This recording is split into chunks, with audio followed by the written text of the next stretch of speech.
tenure. As you all are aware, this year we are having theme-based meetings with practical take-home messages. The theme for today's clinical meet is dealing with abnormal findings on the obstetric ultrasounds. Obstetric ultrasound has become a lifeline connecting the mother, baby, and the Voice. obstetrician. Sumit, speak Is, loudly. is it clear now? Now, yeah. Yes, ma'am. We can hear you properly. Yeah, the new generation of Hello, Varsha obstetricians. ma'am. The new generation of obstetricians cannot even imagine how the life must have been before the invention and refinements in the obstetric ultrasounds. And when we get some abnormal findings on the sonography, we have the competent people in our town, the fetal medicine consultants, to guide us. So today we have our own fetal medicine consultants sharing their experiences on managing unusual abnormal findings on ultrasound. I welcome you all, Dr. Neelam, Dr. Kunda, and Dr. Ami. For today's session, we have chairpersons who have expertise in the field of ultrasound, Dr. Varsha Madam and Dr. Swati Khandekar. Thank you for joining us. I welcome you both. And without wasting much time, I request the chairpersons to start the session. Over to you, Varsha Ma'am and Dr. Swati.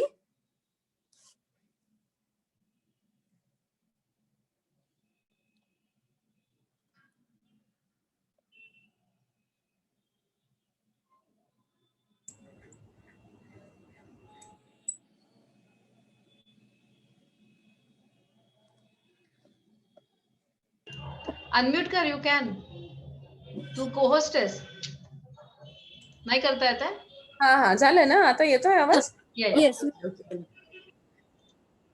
Okay, so Sumit, in fact, this clinical meeting is really very interesting because it's all connected to us, you know, gynecologists and we as OBGY and also the sonologists, yes, with a huge response which Vede is getting for the ICO, we can bet on that. So these are definitely very good cases, and I guess we have very good, all the new fetal medicine experts with us today. So I think without wasting much time, let's go ahead and start the first case. I invite Dr. Ami. I think, is Ami presenting the first case? No, ma'am. She'll be presenting last. Okay. So can we have Dr. Kunda first? Dr. Kunda. Okay. So, Dr. Kunda, over to you for your case on congenital heart block. Yes, ma'am. Thank you.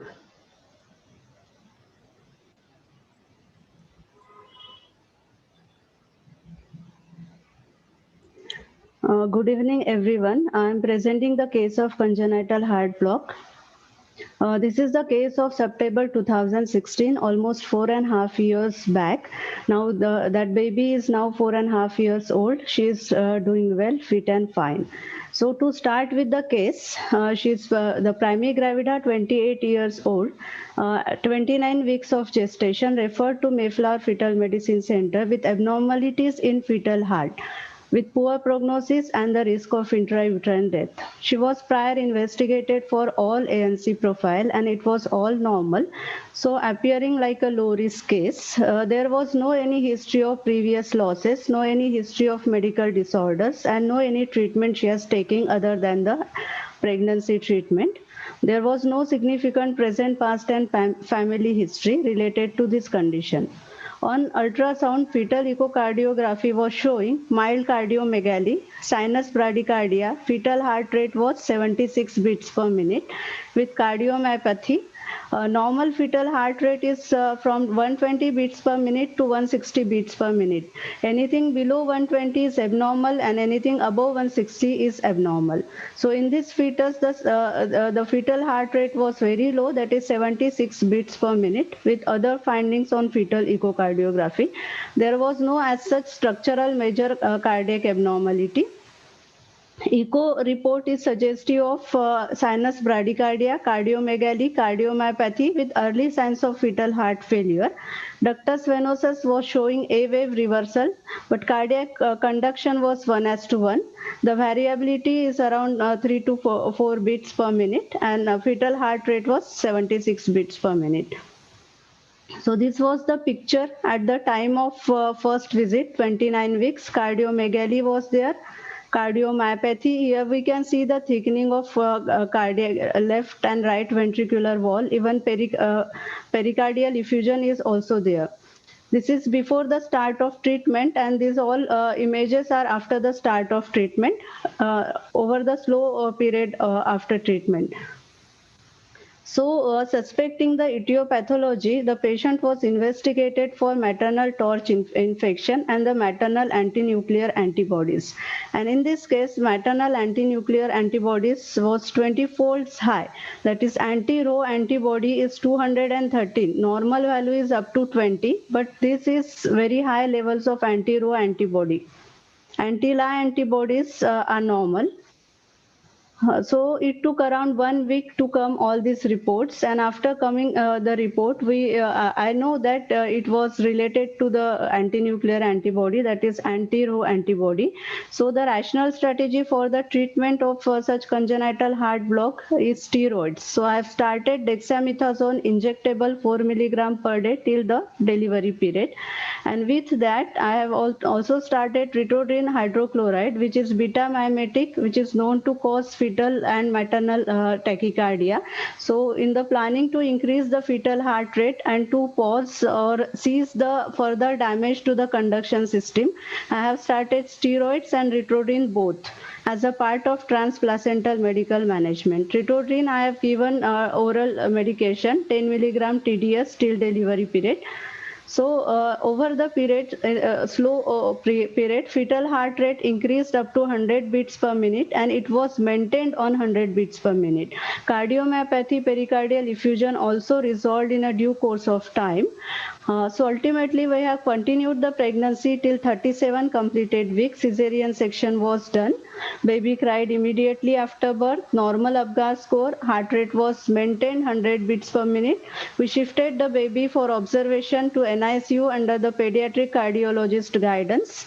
So in observation, that baby only needs observation. No intervention was done, and after 1 week, baby was discharged with the note of close follow-up for the 1 year post delivery. So now she is 4.5 years old, fit and fine, doing well. So this adorable baby is that baby only. She is now 4.5 years old. So to discuss with the pathophysiology of this condition, maternal anti-Rho and anti-La antibodies are present in autoimmune diseases like SLE. These autoantibodies are crossed the placenta to involve the fetal myocardium and fetal conduction tissue of the atrioventricular and SA node.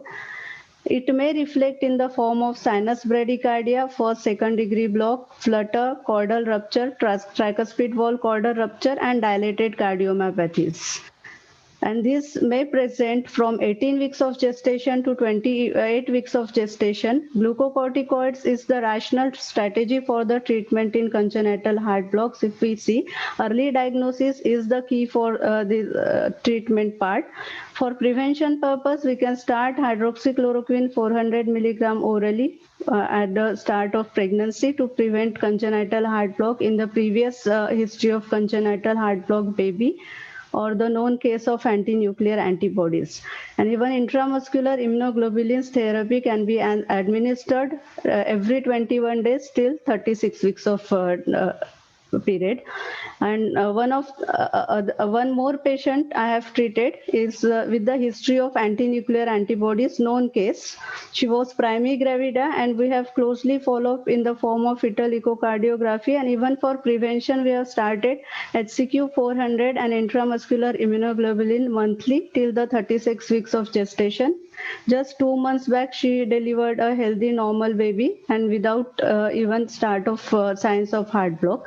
And this patient, the same patient, is planning for the second pregnancy now. Just 2 months back she came, and she is planning. So once she is pregnant, we will start HCQ for the prevention and intramuscular immunoglobulin to prevent the cardiac heart block in this pregnancy. And if still it is happening, then we will treat with glucocorticoids. So early diagnosis is important to start the treatment. Thank you everyone. Nice. Okay. Kunda, that was a very nice case which you presented. Your patient was a primary patient, is it? Yes, ma'am, primary patient. So how frequently do you find that in primaries you get such patients with, I mean, the case was diagnosed because she was having bradycardia and because she was having some abnormal heart findings, yes? Right, ma'am. So Right. how common is it actually when you say that the patient was referred to you being a primary? Yeah, she was primary gravida and referred to me at 29 weeks of gestation.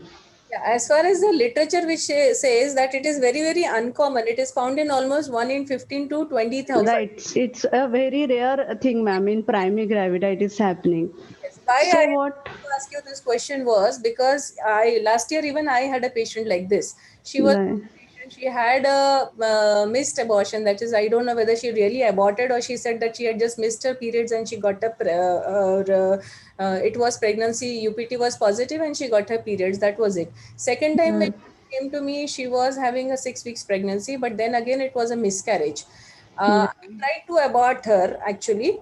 Mhm. I had taken her for an evacuation, but just because it was a tight internal os, matlab she was one of the patients in the whole lifetime I had to reject because I couldn't do it.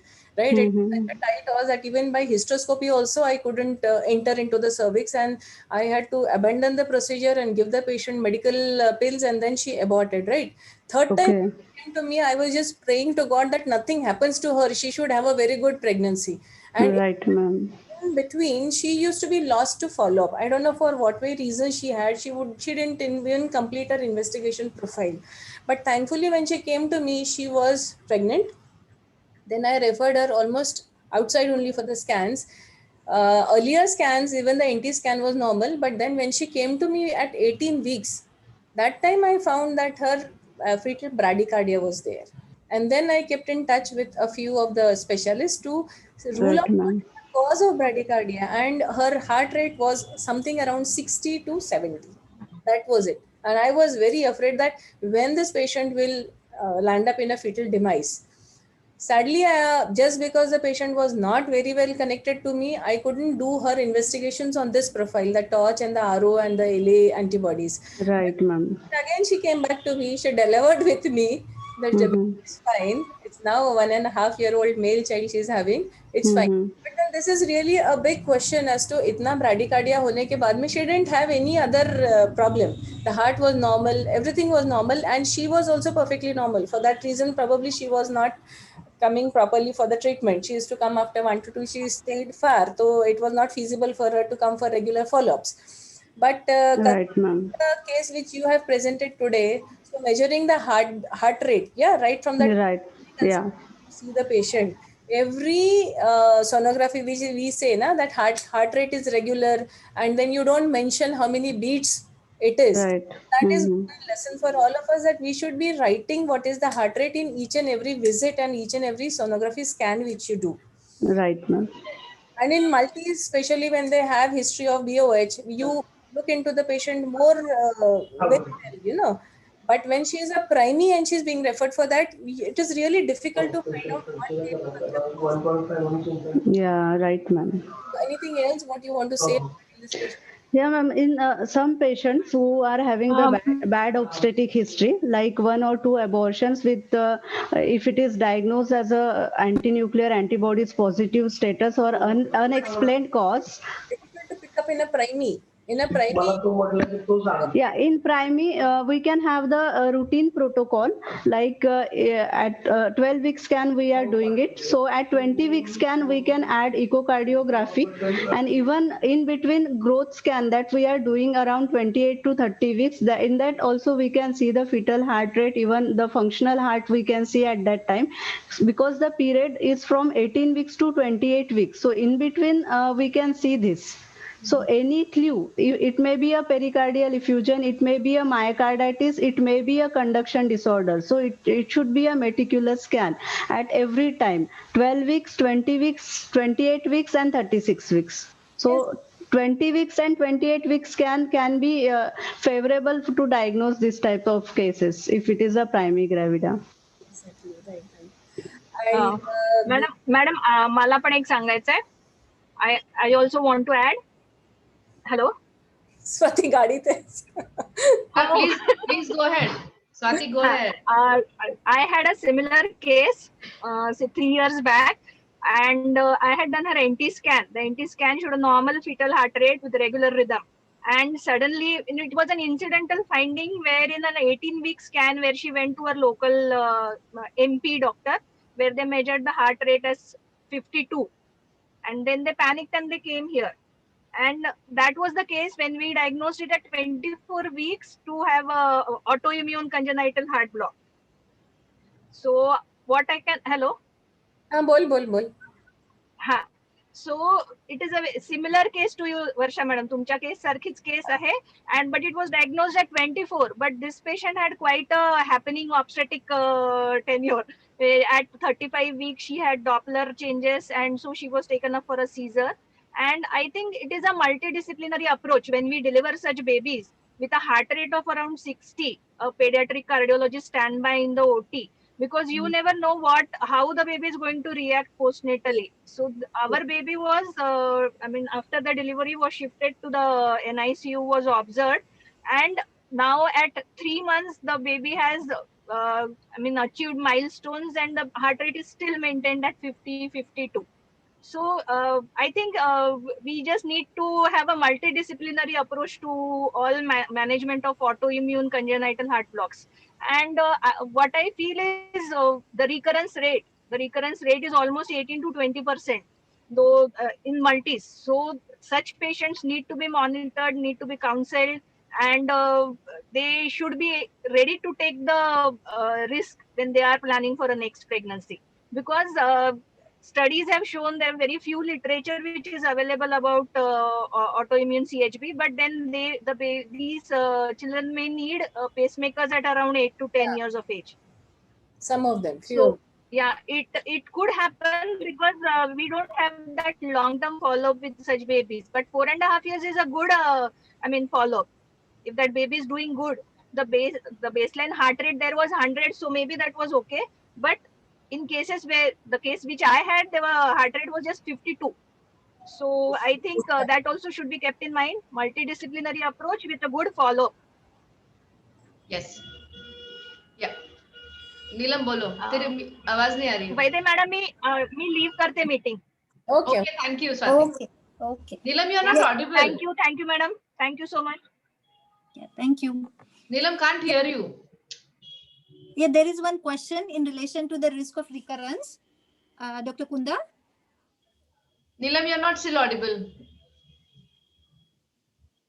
Yes, ma'am. So in the next pregnancy, having the same condition is around 20 to 30%. So for the every future pregnancy, the counseling should be done regarding the priming, and even once she is pregnant, we have to start the prevention therapy like hydroxychloroquine and immunomodulator in the form of immunoglobulins every 21 days. So it will prevent, but in some it is not the rational treatment that every patient will not be 100% cured, or we cannot prevent 100%.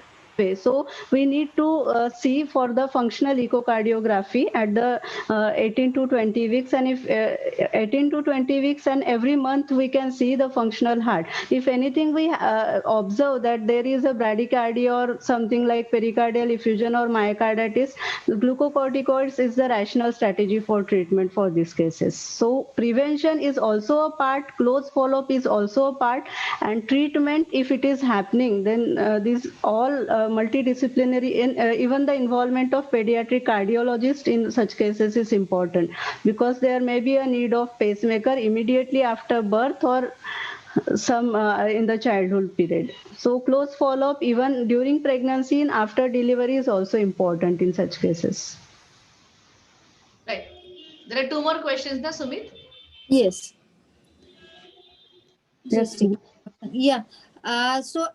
The steroids should be started in the next pregnancy empirically, or wait for some findings on USG and then she should be started on steroids? For prevention purpose, we can start hydroxychloroquine 400 milligram OD till the delivery period, and we have the immunoglobulins, Barglob injections we can start every 21 days for the prevention purpose. Even we can add prednisolone 10 milligram OD tablet as a prevention, but it is better to keep the steroid for the treatment purpose, glucocorticoids. Okay. And what are the chances of adrenal suppression due to steroids in second trimester and how to deal with it? Yeah, it may. We are not giving a very high dose. We are, if it is, so my patient was around 29 weeks. If it is happening, heart block is happening is around second late trimester. So we can start steroids that to a very low dose. We are giving 4 milligram per day, and sometimes it may cause this suppression and IUG are also to such fetuses. But still, in considering its important treatment advantage, we start it.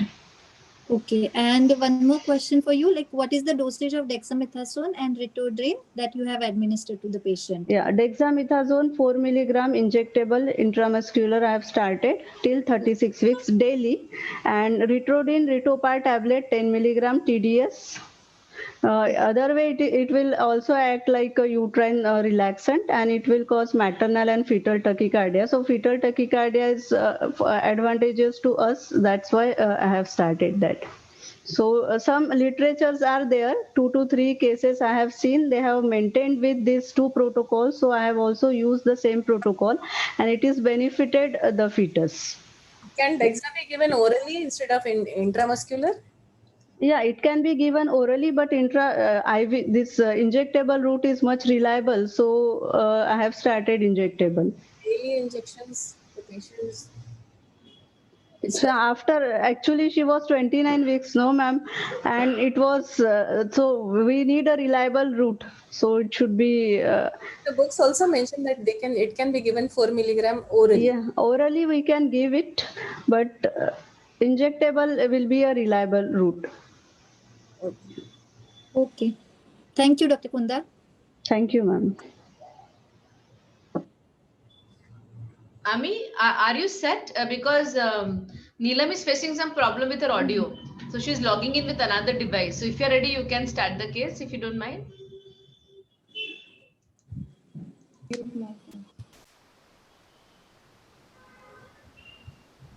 Unmute करना मैं देखो permission दिया है wait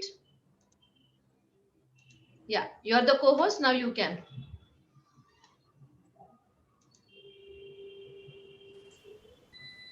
Hello.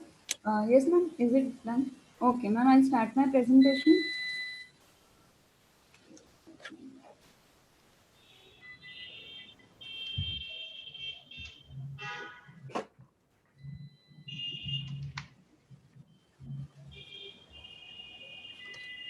Ma'am, just a second.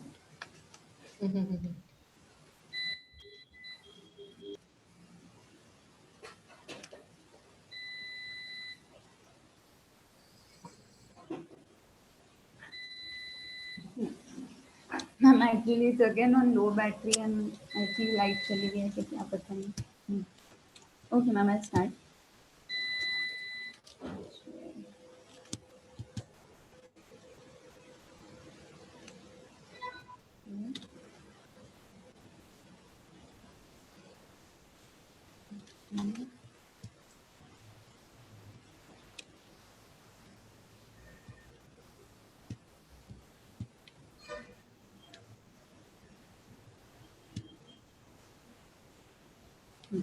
Okay, ma'am. So I'll be presenting two cases on anterior abdominal wall defects. First case is a 25-year-old female with a non-consanguineous marriage, obstetric history of G2A1, a spontaneous miscarriage, and present history was the patient was referred with an anomaly scan suggestive of abdominal wall defect. She came to us at 24 weeks. Her first trimester scan was normal and no aneuploidy screening was present. And this was the image that could be seen. So as we can see, this is a sagittal image and there is something protruding from the anterior abdominal wall. So there is a defect in the anterior abdominal wall with bowel loops exteriorites freely floating in the amniotic fluid with no membrane covering it.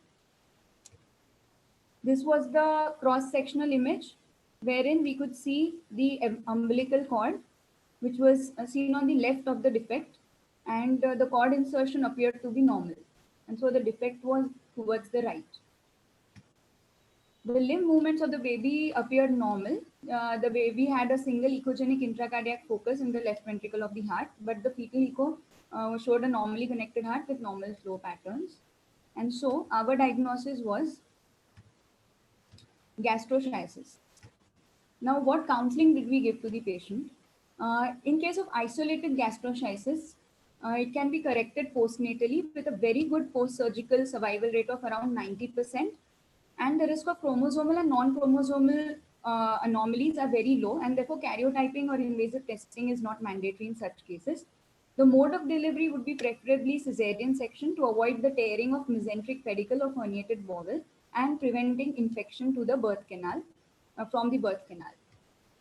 Also, we advise the patient for serial follow-ups to detect any other complication because of gastroschisis like dilatation of bowel, bowel wall edema, obstruction, and perforation.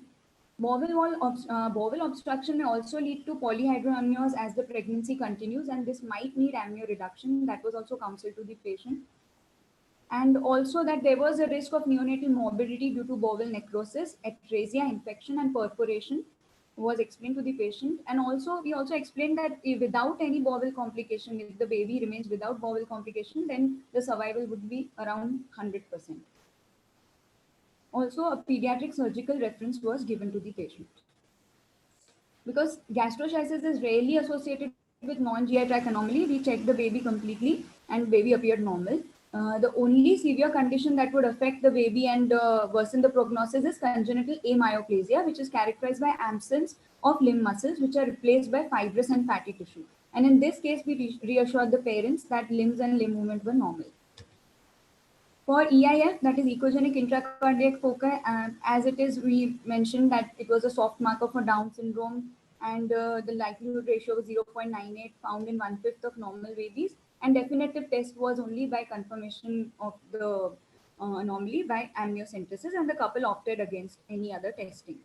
The couple decided to go back to their hometown and do expectant care and routine follow-up. And then later on, they informed us that at 26 weeks, the couple had a preterm prom. The mother had preterm prom, and the baby delivered and died due to extreme prematurity.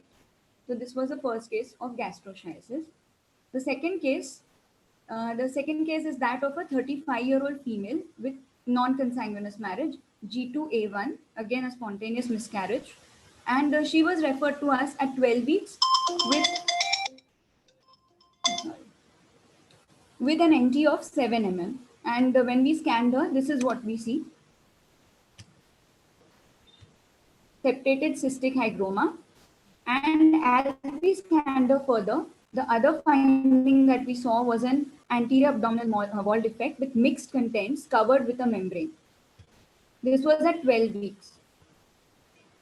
And the diagnosis that we gave her was of septated cystic hygroma with large subcutaneous swelling covering the entire fetus, and a large anterior abdominal wall swelling which had mixed contents, and the umbilical cord was wrapped around the swelling. Nasal bone was absent. In such cases, the USG diagnosis was omphalocele with cystic hygroma. The counseling given because of these two anomalies, extremely poor prognosis was explained to the parents. And if left expectantly, then there is a risk of intrauterine fetal demise. That was also explained to the couple. And the risk of chromosomal anomalies was very, very high, around 15 to 40%, mainly trisomy 18 and 13.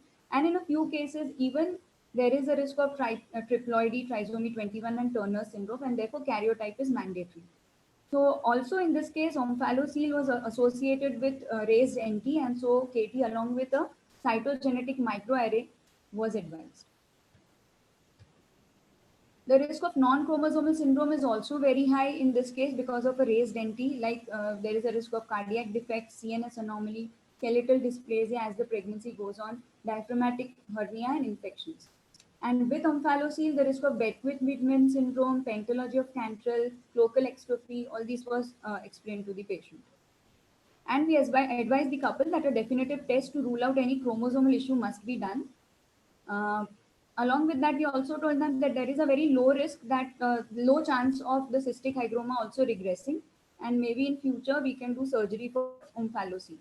But the couple decide, and also if the pregnancy continues, then cesarean section would be advised to prevent rupture, traumatic rupture of the membrane. Surgical correction of the defect also can be performed. That was explained to the patient, but the patient opted against any invasive testing. They underwent termination of pregnancy, and products of conception were sent for cytogenetic microarray, which revealed the result positive for trisomy 18. So in this case, we asked the couple to come back to us for preconceptional counseling, and they were told about the recurrence risk of trisomy 18 of around 1%. And again, the same preconceptional folic acid and advice was given. And they were advised that in the next pregnancy, they'll have a thorough aneuploidy screening if required with NIPT or further invasive testing along with that, and a very thorough anomaly scan. So what we need to understand is that abdominal wall defects can be of multiple types. And the first and foremost is physiological gut herniation, which occurs at around 9 to 11 weeks. Another can be congenital umbilical cord hernia, omphalocele, gastroschisis, like the cases I described just now, bladder extrophy, flocal extrophy, pathology of Cantrell, body stalk anomaly, Roon belly syndrome, and abdominoschisis due to amniotic bands. And what we need to check in this case is that when we do a routine sonography, the cord insertion site has to be checked, which is very important.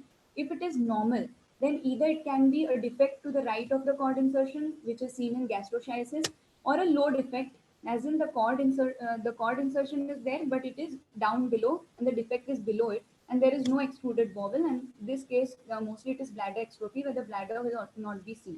But if the cord insertion is abnormal, then it can either be a low defect, including the cord insertion and an absent bladder, which is usually seen in local extrophy, or a cord insertion on the membrane surrounding the defect, like we see in omphalocele, or a high defect and potentially involving the cord insertion, and that is pentalogy of Cantrell, where the upper part of above the umbilical cord is involved.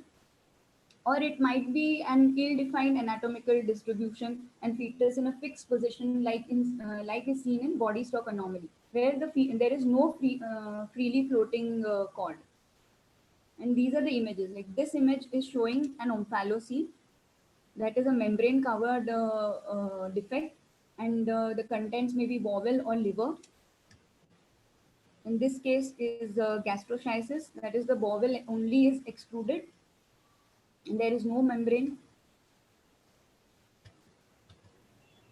This is a case of bladder extrophy in a female and a male separately. So it is below the cord insertion, there is a swelling on the abdomen, and usually the cord insertion will also look down below. And this is a cloacal extrophy image, which looks like an elephant trunk appearance. And what we need to check is the umbilical arteries. So in case of a normal baby, this A figure is seen, the umbilical arteries around the bladder. And in case of a bladder extrophy, the bladder will be outside, and therefore the distance between the umbilical arteries will be increased grossly, which is seen in B. And the last figure, that is C, the umbilical arteries will appear normally, but they'll be wrapped around the swelling. So this is how we can use the umbilical arteries to diagnose what type of anomaly is it, whether it is omphalocele or whether it is bladder extrophy. And also the bladder will be absent in case of bladder extrophy. This is another finding, that is the K angle.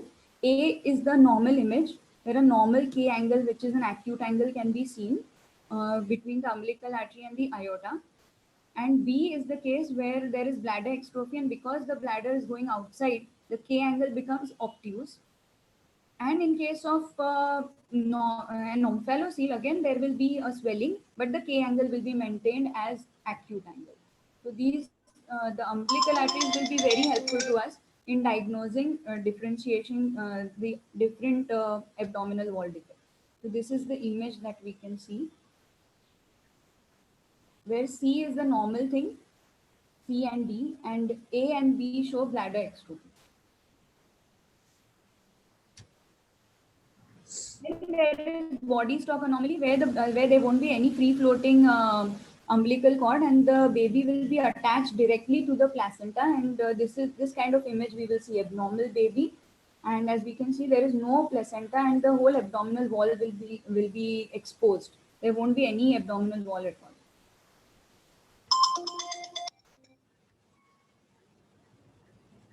this is a case where there is omphalocele and the heart can also be seen inside the sac. So this is a case of pentalogy of Cantrell, where there will be an anterior sternal defect and the heart will be seen inside the sac.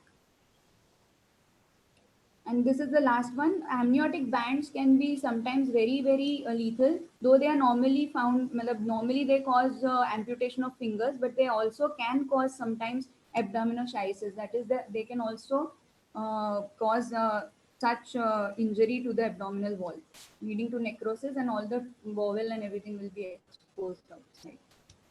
So what we need to remember is that gastroschisis is a para-umbilical defect, and bowel loops are herniating and freely floating in the amniotic fluid. And this is due to abnormal regression of the right umbilical vein, or maybe due to any vascular accident during embryogenesis. And it involves all layers of abdominal wall, and usually on the right of the cord insertion. Cord insertion appears normal.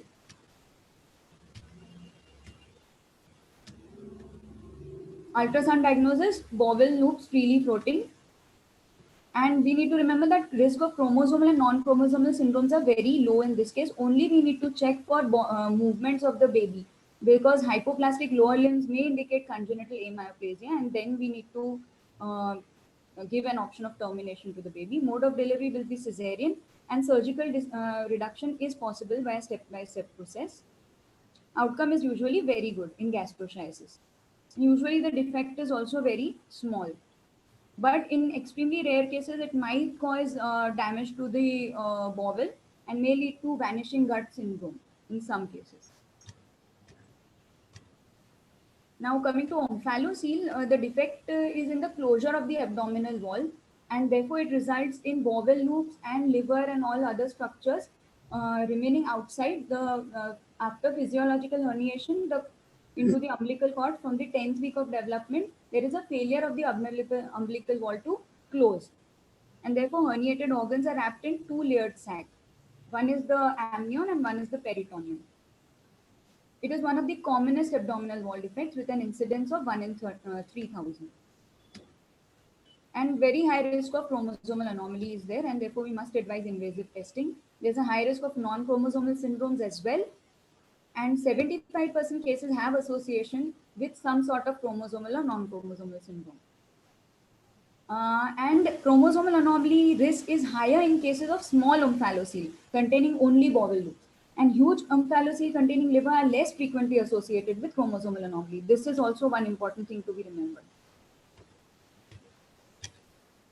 So on ultrasound, we see a bulging structure on the anterior abdominal wall, which is arising from anterior abdominal wall containing abdominal viscera, and cord insertion is on the convexity of the mass.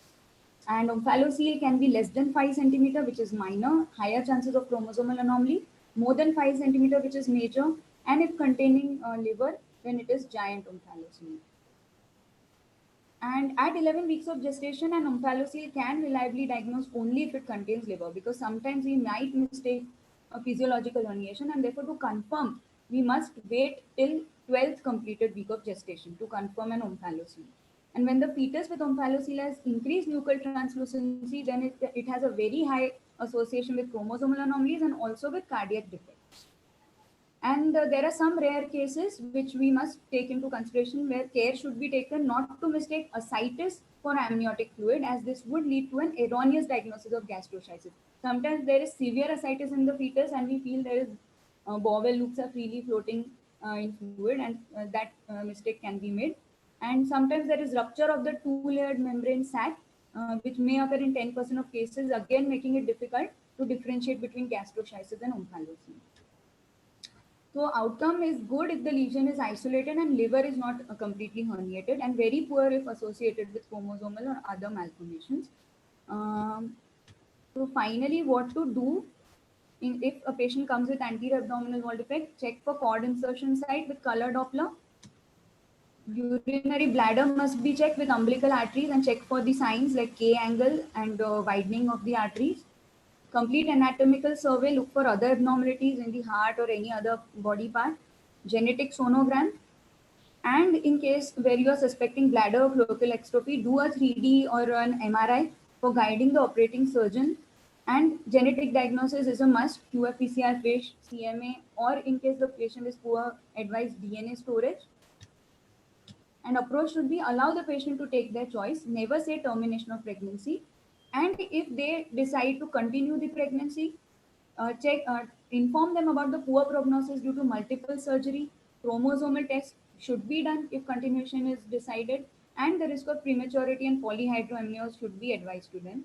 In case they decide for termination or if it is a lethal anomaly, then genetic tests and DNA storage must be done. Thank you so much.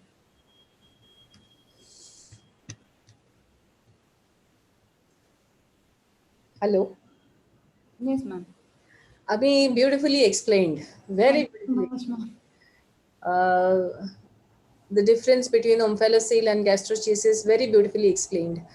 The only one thing which I mean, many of the gynecologists must have experienced this some or the other time, you know, not that we have, this is a very common feature, but then this is an episode which I would like to tell. It was more than 15 years back when I was a visiting sonologist to one place. That time PNDT was not in in that form, that this was not allowed, portable sonography was not allowed. So I was going to some interior place, and there I had seen this patient, and I was, at first even I was stunned as to what is the diagnosis I should be giving. I found all free floating loops there when I did, and it was hardly around 5 to 6 months of fetus it was, and it was full of ascites, and I could see everything. Then I said, yes, this is an anterior abdominal wall defect, probably gastrochasis, and the patient needs termination, because that was what in front of us 15-16 years back. That patient was not ready to accept what it is, and then she went to some other place, and then she continued the pregnancy till 9 months, and then she delivered. The place where she delivered, it was a normal vaginal delivery, and the gynecologist who delivered, just soon as she delivered the head and she saw the intestine, she just left the baby, you know, and she just ran away. She was so afraid of that. Oh, kya ho gaya, maine aise kya kar diya bachche ko. And then the patient was coolly telling her, ये तो मुझे madam ने 5वें महीने में ही बता दिया था कि ऐसा ऐसा है, मुझे लगा वो मैडम गलत बता रही है, इसलिए I waited and I delivered this. So anyways, this was the scenario way back, and now you are saying that whether it is omphalocele or whether it is gastrochasis. In fact, gastrochasis, when we see that yes, it is such a huge open abdominal defect, and this is the thing, and this baby is not going to survive. But considering the background that it is, I mean, chromosomally free, and it is not genetically involved anywhere, it has a much better outcome than the omphalocele. Whereas the omphalocele, though it looks small, you have to look out for the other things also which are associated with it. But whatever the thing, the choice should be given to the patient, yes, that we are not terminating it because of that, you better go through all this. But sincerely, I would like to say that whenever we feel that a patient has to go through a battery of tests to do that, it's always better to give our honest opinion, whether yes, if you can, it is possible, you can terminate this pregnancy, and for the next pregnancy, I'm going to do a complete workup for you. And on this workup, if we find that everything is fine, then you can proceed with the second pregnancy. Because see, when you say that you are not going to terminate the pregnancy and you are going to advise the patient that you do this, you do that, you do that. And when she goes through all that, it's a big painful ordeal, you know, to go through that. Now, once they know that yes, the baby is not fine, the mindset is already made that yes, we do not. Now, most of the things, these type of anomalies are not lethal or fatal if they are in the lesser form. So that's why we can always say that these things are there. But then the thing is always there that once you find an anomaly somewhere, yes, it is associated somewhere, and then it has to be corrected. So you have done the topic very well. I mean, you've explained it very nice, that the pictures were perfect and the case was also very good. So congrats. Over to you, Sumit. Question, Sumit? Yes, there are few questions for you, Ami. Ami, am I audible? Yes, ma'am. Yes, ma'am.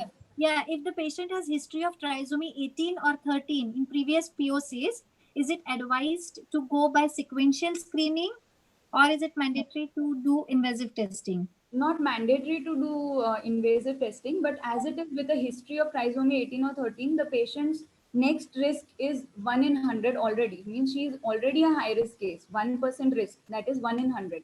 So usually the high risk cases are less than one, more than 1 in 250 is considered high risk. So already she's high risk. So no need to do double marker. Of course, we need to do a NT scan for her because NT scan is like an early morphology scan. So that needs to be done. But this patient needs NIPT or invasive depending on what, like whatever she wants. Like NIPT is also 99.9% sensitive and can be done after 10 weeks anytime. So, Nilam, you wanted to check your audio? Yeah. And there was one question like, can gastrogenesis be missed on USG? Yeah. So wait, just one moment. Nilam was checking her audio. Nilam? Yeah. Am I audible? अच्छे से clear नहीं है, अभी थोड़ा सा आ रहा था. आ रहा है ना? आवाज आ रहा है पर डिस्टर्बेंस है. बहुत लो है, दूर से है. Am I audible now? है बट बहुत क्लियर नहीं है.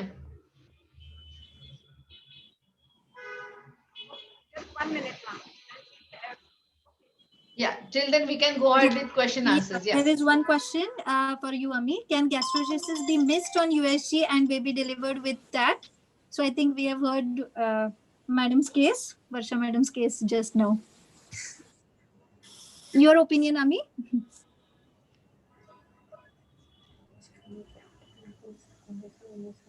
अमी का विंडो फ्रीज हुआ है, शायद वो गलती से शायद लॉग आउट हो गई है या कुछ नेटवर्क इशू दिख रहा है.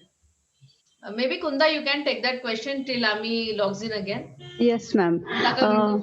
Gastrogenesis is not should not be missed actually. It should be diagnosed because we always see the cord insertion site. Okay, if cord is inserted very well, so it's rule out gastrogenesis on omphalocele. So it should not be missed. It should be diagnosed on ultrasound.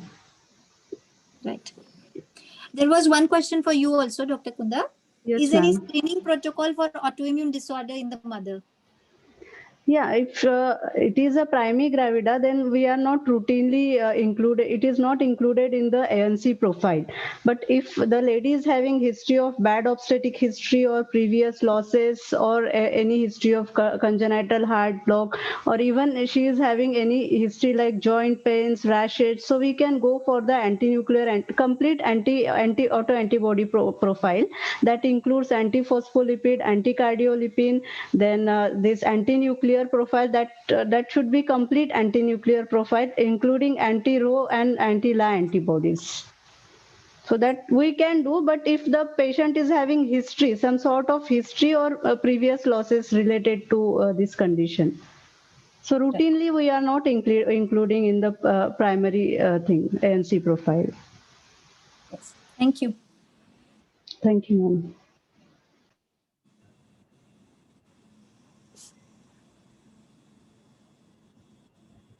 Dr. Neelam? Yeah, am I audible?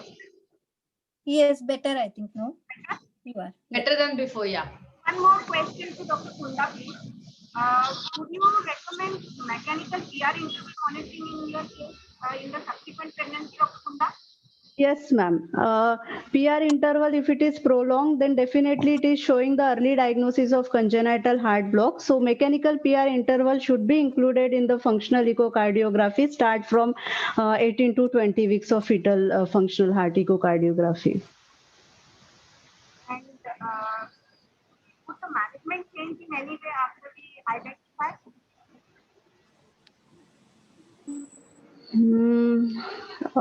The sound is not clear, ma'am. Would the management change in any way if we identify the degree of block? Your voice is not clear actually. Give me 1 second, 1 second. Yeah, I think she was asking that if the management changes after diagnosing the degree of heart block.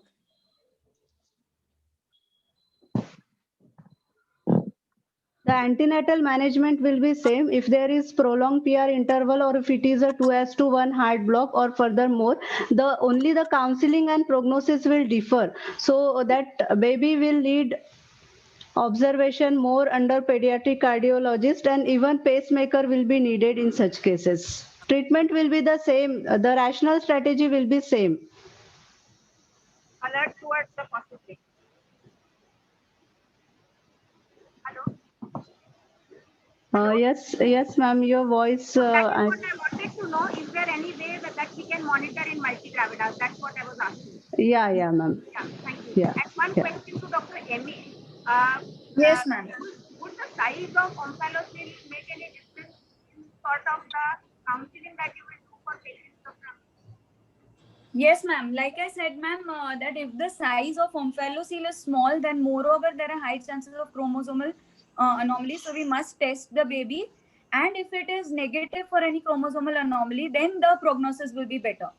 But if the size is very large, again we will test for chromosomal, but the chances of chromosomal anomalies would be less. But if it is large, then multiple surgeries will be required for the baby. And if the liver is outside, then the prognosis goes down drastically if the liver is outside, because again it will require multiple surgeries, as the abdomen won't be habituated to this much intra-abdominal pressure. And when the liver is interiorized again after surgery, then the baby doesn't tolerate it that much. So it has to be a long 2-3 steps of procedures that have to be done in that baby. So like that we need to explain 5 centimeter and more than 5 centimeter. The follow-up will be increased because polyhydramnios is likely and the service might shorten. Ma'am, what I'm asking, polyhydramnios. Hello. Hello.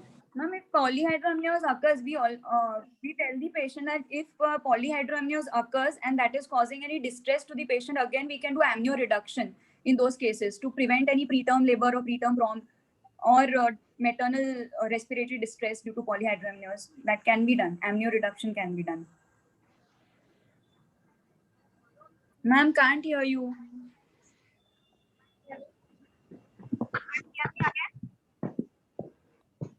Can you hear me? Yes, ma'am. Now I can hear you. Yes. Yeah. So I think follow-up should be increased because quite often we see that the cervical length shortens in these patients due to polyhydramnios. Yes, ma'am. Yes, ma'am. Ma'am, so if it is causing such thing, then we can proceed to amnioreduction for these patients. Therapeutic amnioreduction like that, ma'am. That is an option that can be explained to them at that time only, that this might happen and you might require it.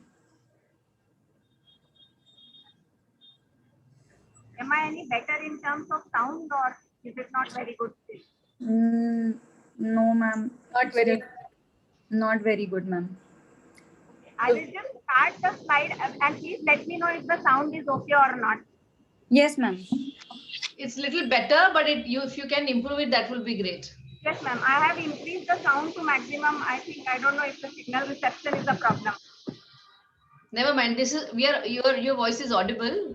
Yeah. But yeah. Yeah. So just shall I start screen sharing, ma'am? Yeah, please. Yes. Okay. So is my screen visible? You are visible. My screen visible? No, you haven't. Not yet.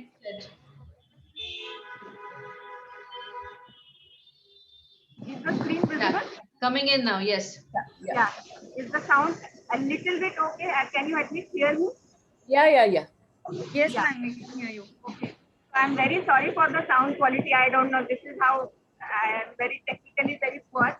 But I will try to be as loud as I can be. So I'm Dr. Neelam and I am a practicing consultant, and I'm going to present a case on hydroxychloroquine. So in the clinical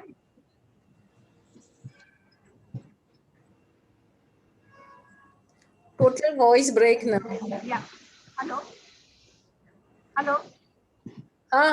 Go on. So Mrs. AB was a post-gravida and she was referred to me for evaluation, for further evaluation in view of fetal ascites, diffusive cardiomegaly and subcutaneous edema and raised NCFS. She's had a normal anomaly scan before. There was no history suggestive of features of a non-immune hydroxytic fever, rash, or any expansion. And this was not a consanguineous marriage. This would suggest possibility of metabolic disorder. In her history, the only positive thing was that her blood group was B negative and her husband's blood group was A positive. And an indirect heme test was done for her and that was negative. In the obstetric history, she has a healthy male child who's 6 years old. Second pregnancy was a near-term loss, full-term loss of a male child, weak kg, and query was, but from the history that the patient gives, it looks like hydrox. Again, third pregnancy, she has had a periterm loss wherein the baby died 2 days after birth, and the reason was told to be cardiomegaly, pericardial effusion, and weak baby, weak edematous baby. So, in the impressions that I had from the scan findings, I'm showing you the scan findings. At around 28 to 29 weeks, and there was lot of ascites. There was cardiomegaly. As you can see, the cardiothoracic ratio was more than 50%. So heart was occupying more than 50% of the thorax. There was placentomegaly, so the placenta was more than 4 centimeters, and the MCA PSC was around 1.78 mol. So definitely this was fetal anemia, caused probably immune hydrox, but because the ICT was negative, I was not so very sure as to what it could be. But looking at her history, it did feel as if it was RH isoimmunization. So the diagnosis, provisional diagnosis that was given was 28 to 29 weeks gestation pregnancy with hydrox, with MCA PSC, and the most likely cause was RH isoimmunization. So because the ICT was negative, there was a big dilemma whether this is really RH isoimmunization or a non-immune hydrox cause. So what I did was I contacted, whatever the reason was, this was fetal anemia and this was going to need treatment. Otherwise, the baby would have died in next 3 or 4 days. That was for sure. So counseling of the couple was done. That it was hydrox secondary to fetal anemia. The likely cause could be RH isoimmunization despite a negative ICT. And there was a very high possibility of IUSD in absence of treatment for the in utero blood transfusion. And even with treatment, the mortality would be high because the baby was gross hydropic. So the decision was done to proceed with in utero transfusion. But before this decision, I contacted the blood bank and they said, let us do one thing, let us repeat the home stress. And so to my surprise, twice the home stress was done outside, it was negative. And in the blood bank, they did home stress and it was positive to the tune of +4. So very strongly positive. So I asked the blood bank guys, how can this be possible that the ICT done outside twice was negative and in your case it is positive? So what was suggested was that this was done by column agglutination method, which is a very sensitive method of testing for RH antibody titers, and it is much better than other tests which are used locally, which is tube agglutination method. So the diagnosis was confirmed to be RH isoimmunization. Then came the next question, which was choice of the site for in utero transfusion. So as you can see, the placenta is completely posterior. The cord insertion was difficult to access. There was no free loop of cord to access because fetal parts were all around. So the decision was to do an intrahepatic transfusion. So intrahepatic portion of the umbilical vein I chose for transfusion. So this is the video. It is showing the access in the liver. I don't know if you can appreciate the needle entering the liver. And here it has entered the liver. And this is giving the process of transfusion.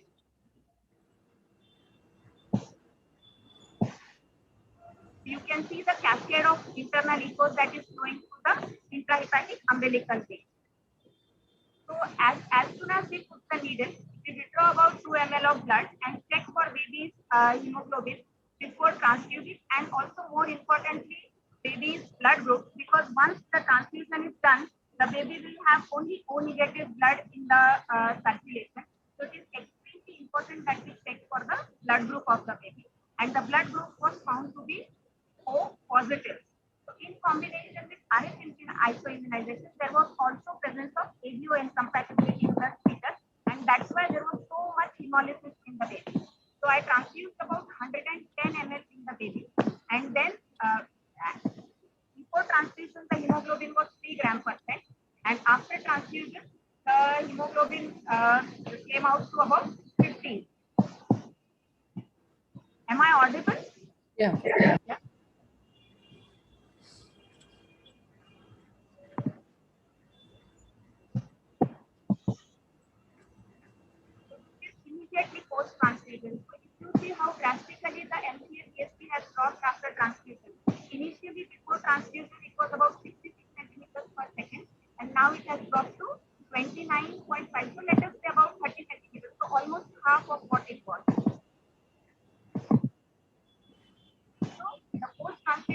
is after 1 week, you can appreciate the ascites is completely gone, the pericardial effusion has subsided, and the heart is also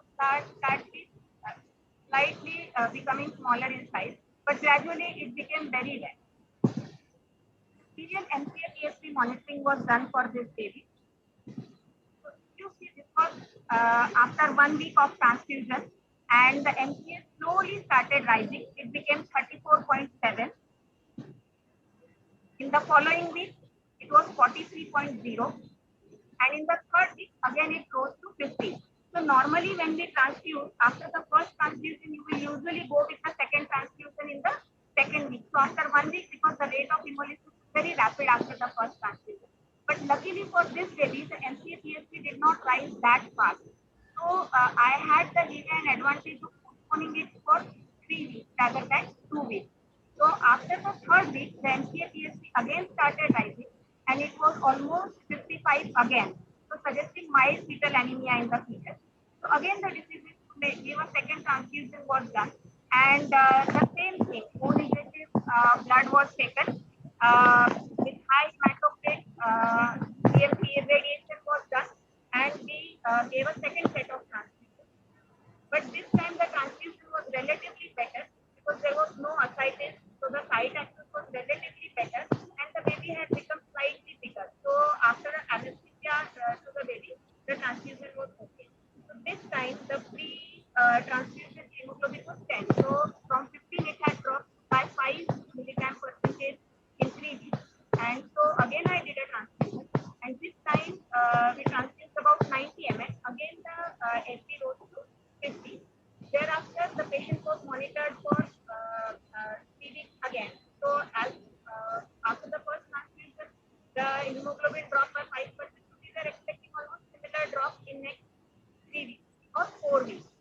So the baby did very well till about 37 weeks. And at 37 weeks and 4 days, an elective cesarean section was planned for this pregnancy. She had a male baby with very good Apgar score, and the operative course was totally uneventful. Post delivery, the hemoglobin of the baby was 13.2 grams per deciliter. Baby did not require any postnatal transfusion. However, it did require phototherapy on day 4 of life, and there was no kernicterus, and all the auditory tests of the baby were normal. This is important because in a hydropic baby, you suspect that there could be a possibility of neurological damage and increased hyperbilirubinemia due to rapid hemolysis. And on day 12, I think the baby was discharged home in a very stable condition. So this is the immediate post-op pic of the baby. You can see how pink the baby was. The baby was very well with good Apgar, and the weight was also very good. So it started from 1.2 kg and reached to almost 2.2, 2.3 kg. And the baby is now almost 6 to 8 weeks. At 2 weeks, all the tests were normal. And now at 8 weeks also, all the milestones that they would have expected have been achieved. And the baby is doing very well. So the points to ponder were, could these hydrops have been prevented? I would think probably yes. Had we thought that this was RS hyperimmunization and used our clinical judgment because of the previous 2 perinatal events, because hydrops makes the prognosis of this pregnancy much worse compared to only fetal anemia. So if we had suspected fetal anemia, we would have started monitoring this pregnancy right from 20 weeks, and serial monitoring, we could have transfused the baby earlier before development. It was fortunate that this outcome was good, but it could have turned anyway. But hence, monitoring would have been very important right from 20 weeks of pregnancy onward till we pick up anemia and give transfusion to the baby, probably a couple of weeks early before any neurological damage. And that's why the take-home message is that prevention is always better than cure. So all RS negative mothers who have not been previously sensitized should be offered routine antenatal prophylaxis with anti-immunoglobulin. So antenatally, 2 doses are very highly recommended at 28 and 34 weeks. And with these 2 doses, the incidence of RH hypoimmunization drops to less than 2%, which I think is very good. Another important thing is that anti-D cold chain should be maintained. and the best efficacy of giving anti-D is in deltoid rather than VCS. In case of Rh negative pregnant patients, always remember to do an ICT before giving the anti-D, because after giving anti-D, it is going to become positive. If ICT is positive, then it suggests isoimmunization. In case of Rh immunized mother, always be aware of false negative Coombs test, as I have shown you, because this is the second patient we've had where the Coombs test was negative, but the baby ended up with high drops. If there has been a prior fetal or neonatal death, monitoring should be started at least 3 to 4 weeks prior to the event. So, for example, had the event been at 28 weeks, you should start monitoring at 24 weeks. If the event was at 24 weeks, you should start at 20. But best is to start 20 and then take your clinical judgment whether you want to follow up this patient every week or every alternate week or twice, once every 2 weeks.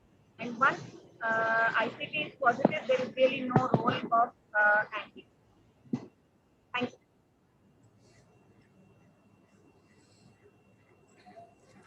Neelam, can you hear me? Yes, ma'am, I can hear you. I don't know whether you all could hear me. Yeah, we could. It was a subdued voice, but then we could. Yeah, it was a wonderful case. I mean, I'm very sorry for the sound quality, ma'am. Very sorry. doesn't matter. We got your message. We got whatever you wanted to say, and it was really wonderfully managed. I mean, giving the parent a live issue at the losses after two losses and managing it wonderfully.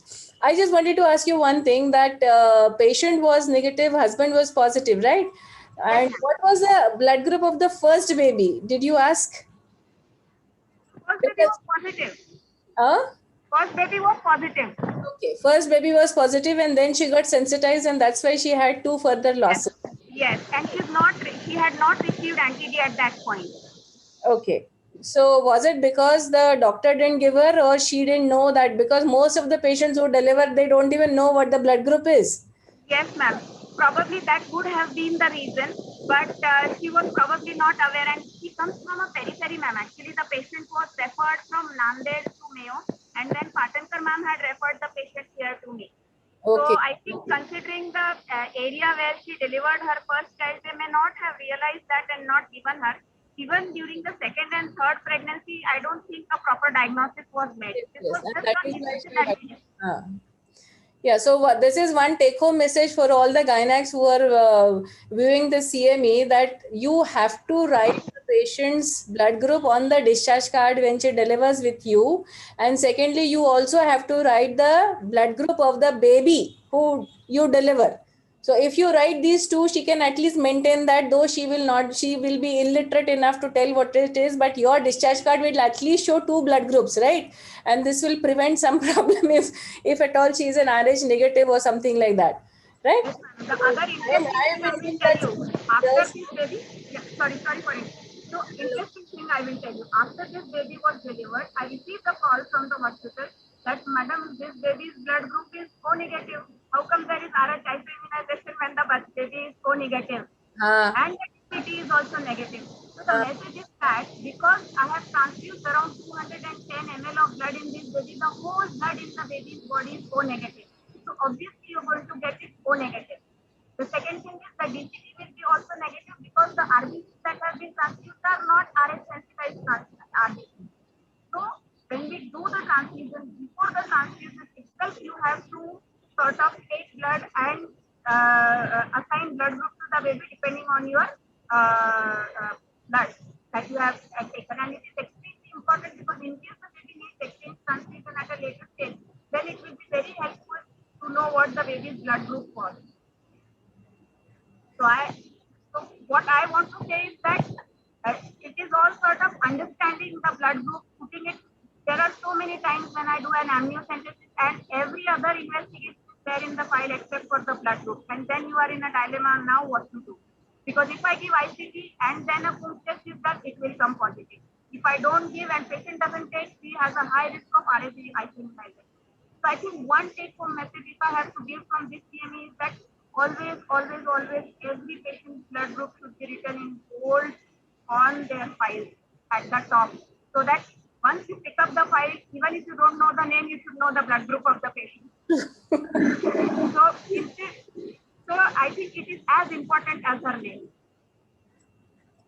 Very true. Neelam, you can stop screen share.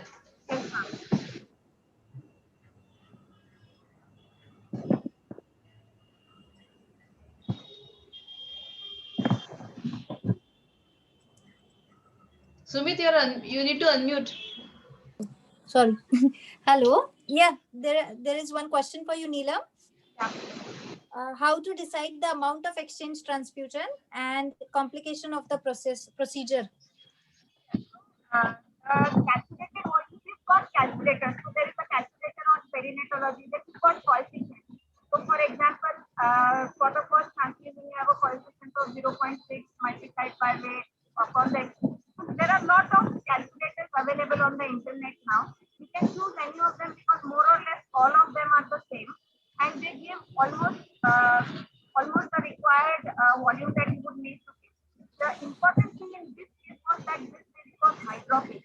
So in a hydropic baby, if you over-transfuse, then there will be a risk of cardiac failure, which the baby was already in, as suggested by the pericardial effusion. But you have to make a choice. The baby will die one way or the other if you don't transfuse. So you will just use your judgment, your experience in deciding the transfusion volume.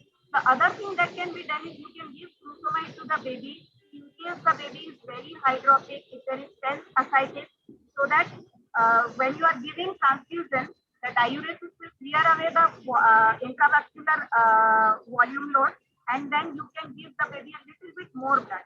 The other important thing is that you should give as much fresh blood as possible, because the 2-3 dPg that is there in the blood will ensure that the baby gets good oxygen carrying capacity blood with that high 2-3 dPg. So extremely important that the blood should be at least 72 hours, I mean no more than 72 hours, more than the patient, the donor shouldn't have been bled more than 74 to 72 hours.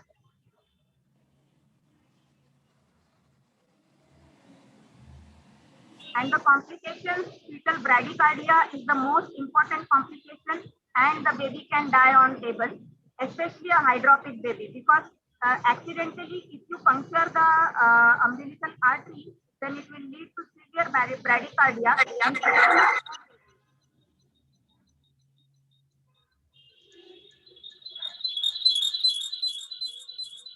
Sound audible? Can you hear me? Yes, ma'am. Yeah. I'm holding the laptop in my hand and then talking just like my phone. I'm using the laptop. I know, we can see your jugad. So that much was the passion to be here, isn't it? That is more important. I think that should be appreciated, that no matter what, I would be here. Absolutely, we totally appreciate that, Neelam. I'm sorry for all this nonsense. That's fine, don't worry. Don't worry about it. Yes, Sumit. Yes, there is one more question. Intrahepatic transfusion, how to manage the baby's movement? You give anesthesia to the baby. So I gave vecuronium to this baby along with fentanyl. So you sort of take care of the pain and you take care of anesthesia. So anesthesia you can give directly in the umbilical vein, or you can give in one of the muscles. So like deltoid or glute. And there was one question on you just said about the baby's blood group changing after the transfusion. Yeah. So when does the real blood group will show up? 120 days. So RBC is live. When the RBC is right. Yeah. So once the O negative, it is usually said that after 2 or 3 transfusions, whole of the baby's blood will be the donor's blood. So in general, as a rule of thumb, I would think let us say 3 months would be the safe option where you think that the baby's blood group will be the reflection of actual blood. Right. In this case, ABO incompatibility also was a problem actually, because the mother was B negative, father was A positive, and the baby was O positive. Okay. So that added to the hemolysis. Great. Lovely cases too. Really wonderful cases. And can't believe almost 100 people had logged in for the clinical meet. So that's just superb. Yeah. Yes. So our theme has clicked. Unusual cases in obstetrics, ultrasound, and next time we'll have gynec. Yes. So great job, Sumit. Thank you, madam. And to all of you, all the presenters. Thank you all of you. Thank you, ma'am. Yeah. Thank you, Dr. Neelam, Dr. Ami, and Dr. Kunda. And thank you, ma'am. Thank you, Varsha, madam, for chairing the session. Yeah, Rajasi. Over to you, Dr. Rajsi. Yeah, thank you so much. Actually, it has been an extremely wonderful session. These theme-based clinical meetings are just catching up like fire. So my heartfelt thanks to all the presenters of today, Dr. Kunda Shahane, Dr. Amir Atekar and Dr. Neelam Chajet for their wonderful cases. Very nice discussion, very detailed discussion and very well managed all of the 3 interesting cases. Thank you so much, dear ladies. Special thanks to our Varsha ma'am for her extremely valuable inputs. Such a vast experience she's had in this field that she is the best person to chair this session. And she has shared all her stories and her experiences, which added value and flavor to the whole academic clinical meeting. Thank you, Varsha ma'am. Thank you so much for that. And Swati, she had to leave today for her, she has some case to manage. But Swati Khandekar, another upcoming obstetric sonologist of our society. Thanks to her too for chairing the session today.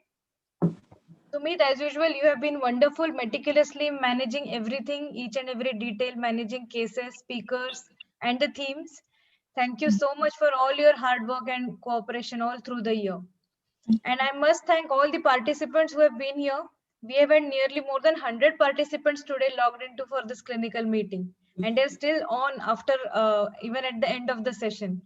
So thank you so much as always. Please stay with us, give us your feedback and keep loving us all the time. With this, would like to sign out. Thank you and wish you a very good evening. Bye-bye. Bye-bye, everyone. Bye. Bye, Bye. ma'am. Thank you. Thank Chalo, you, ma'am. I have to rush because there is a meeting at office. So thank you so much once again. Great meeting today. Thank So you, looking ma'am. forward to you. the last one, Sumit. Yes, आखिरी में thank हम इसे bank से कर देंगे. Absolutely, madam. Thank Chalo. you. Yeah. Bye, everyone. Bye. Bye, Bye, ma'am. Varsha. Bye, everyone. Varsha, जमला तो Bye, चक्कर ma'am. मार. Bye, ma'am. Oh, हाँ, bye. Bye, Varsha ma'am.